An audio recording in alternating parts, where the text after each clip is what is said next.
Back to the home page, you want to click subscribe.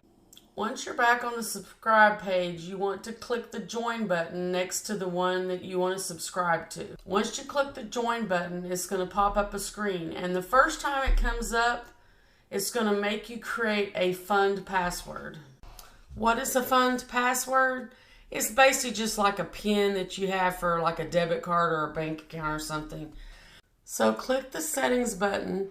And then you want to put in a password. It needs to be 6 digits or characters.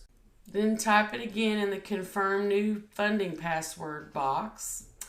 And then you need to click the confirm button.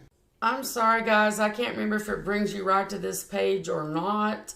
If it doesn't bring you right to a page that looks like this and has the pay button at the bottom, then just go back to the home screen, click subscribe, and then click join again. It won't ask you to do a funding password the second time because you already have one.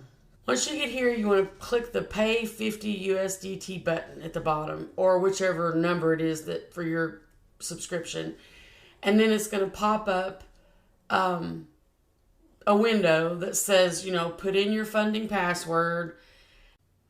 Then you want to click the submit button, and if everything goes through fine, you should come up to a screen that says watch ads.